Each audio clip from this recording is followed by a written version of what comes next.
আজ সন্ধ্যা ৭টায় গেজেট প্রকাশের পাশাপাশি সরকারি চাকরিজীবীদের উদ্দেশ্যে ভাষণ দেবেন অর্থ উপদেষ্টা ড সালেহুদ্দিন আহমেদ। অনুষ্ঠানে উপস্থিত থাকবেন সচিব কর্মকর্তারা ও দাবি ঐক্য পরিষদ ফেডারেশন। এছাড়াও আরও দুটি সুখবর ঘোষণা করেছেন ড ইউনুস। নবম পে স্কেল ২ ধাপে বাস্তবায়িত হবে। আজকে যারা সরকারি চাকরিজীবী আছেন তারা চ্যানেলটি প্রথমেই সাবস্ক্রাইব করে নিন এবং ভিডিওতে একটি লাইক করে নিন। ভোরের খবর ৩০-১২-২০২৫। আজ সন্ধ্যা ৭টায় দেশের অর্থনৈতিক ও প্রশাসনিক ক্ষেত্রে এক গুরুত্বপূর্ণ অধ্যায়ের সূচনা হতে যাচ্ছে। গেজেট প্রকাশের পাশাপাশি সরকারি চাকরিজীবীদের উদ্দেশ্যে জাতির সামনে ভাষণ দেবেন অর্থ উপদেষ্টা ড সালেহুদ্দিন আহমেদ। এই ভাষণ ঘিরে সরকারি মহল থেকে শুরু করে সাধারণ কর্মচারীদের মধ্যেও তৈরি হয়েছে ব্যাপক আগ্রহ ও প্রত্যাশা। কারণ এই ঘোষণার মধ্য দিয়েই দীর্ঘদিনের আলোচিত নবম জাতীয় পে স্কেল বাস্তবায়নের দিক নির্দেশনা স্পষ্ট হতে যাচ্ছে। সরকারের পক্ষ থেকে জানানো হয়েছে, এই সিদ্ধান্ত শুধু বেতন কাঠামো নয়, বরং সার্বিকভাবে সরকারি চাকরির মান ও মর্যাদা বৃদ্ধির সঙ্গে সরাসরি সম্পৃক্ত। এই অনুষ্ঠানে উপস্থিত থাকবেন বিভিন্ন মন্ত্রণালয়ের সচিব পর্যায়ের কর্মকর্তারা, ঊর্ধ্বতন প্রশাসনিক ব্যক্তিবর্গ এবং দাবি ঐক্য পরিষদ ফেডারেশনের প্রতিনিধিরা। তাদের উপস্থিতি এই ঘোষণার গুরুত্ব আরও বাড়িয়ে তুলেছে। দীর্ঘদিন ধরে যারা পে স্কেল পুনর্গঠনের দাবিতে আলোচনা, বৈঠক ও আন্দোলনে যুক্ত ছিলেন, তাদের জন্য এটি একটি গুরুত্বপূর্ণ মুহূর্ত। সরকার চাইছে সকল পক্ষকে একসাথে নিয়ে এই সিদ্ধান্ত বাস্তবায়ন করতে, যাতে ভবিষ্যতে কোনো বিভ্রান্তি বা অসন্তোষ সৃষ্টি না হয়। তাই আজকের ভাষণকে একটি সমন্বিত ও ঐক্যবদ্ধ বার্তার প্রতিফলন হিসেবেই দেখা হচ্ছে। অর্থ উপদেষ্টা ড সালেহুদ্দিন আহমেদের ভাষণে নবম পে স্কেলের কাঠামো, ধাপভিত্তিক বাস্তবায়ন এবং সরকারের সামগ্রিক অর্থনৈতিক অবস্থান তুলে ধরা হবে বলে ধারণা করা হচ্ছে। তিনি সরকারি চাকরিজীবীদের উদ্দেশ্যে স্পষ্ট বার্তা দিতে চান যে সরকার তাদের কষ্ট, প্রত্যাশা এবং বাস্তবতা সম্পর্কে সচেতন। বর্তমান মূল্যস্ফীতি, জীবনযাত্রার ব্যয় এবং আন্তর্জাতিক অর্থনৈতিক চাপের মধ্যেও কিভাবে এই সিদ্ধান্ত নেওয়া হয়েছে সেটিও ব্যাখ্যা করা হবে। ফলে এই ভাষণ শুধু ঘোষণা নয়, বরং একটি ব্যাখ্যামূলক দিক নির্দেশনাও হয়ে উঠবে। একই সঙ্গে আজকের ঘোষণায় আরও দুটি সুখবর দেওয়া হবে বলে নিশ্চিত করা হয়েছে। এই সুখবরগুলো সরকারি কর্মচারীদের আর্থিক ও সামাজিক নিরাপত্তার সঙ্গে সরাসরি সম্পর্কিত বলে বিভিন্ন সূত্রে জানা যাচ্ছে। যদিও বিস্তারিত এখনও আনুষ্ঠানিকভাবে প্রকাশ করা হয়নি, তবে ধারণা করা হচ্ছে ভাতা, সুবিধা অথবা পদোন্নতি কাঠামোর সঙ্গে সংশ্লিষ্ট কোনো ইতিবাচক সিদ্ধান্ত থাকতে পারে।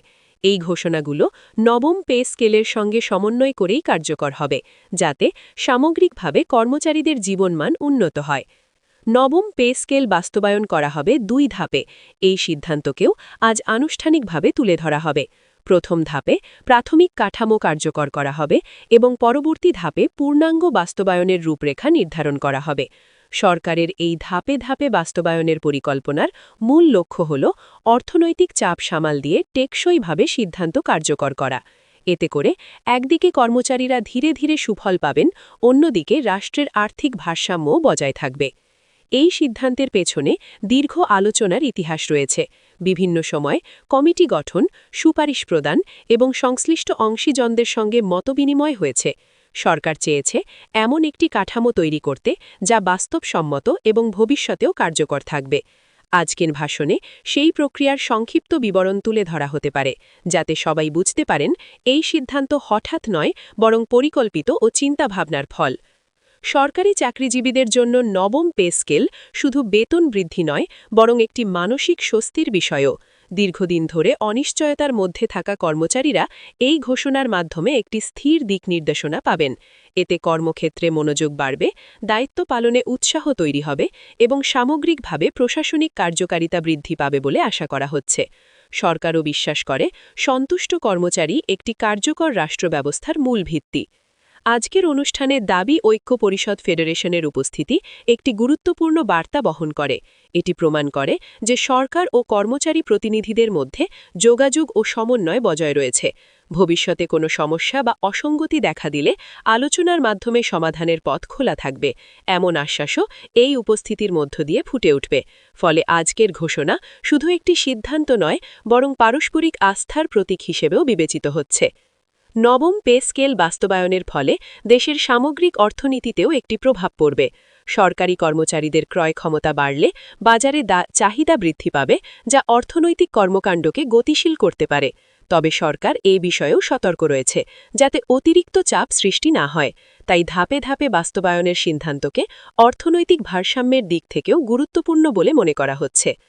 আজকের সন্ধ্যার ভাষণটি টেলিভিশন, অনলাইন প্ল্যাটফর্ম এবং সামাজিক মাধ্যমে সরাসরি প্রচার করা হবে বলে জানা গেছে। ফলে দেশের প্রত্যন্ত অঞ্চলের কর্মচারীরাও এই ঘোষণা সরাসরি শুনতে পারবেন।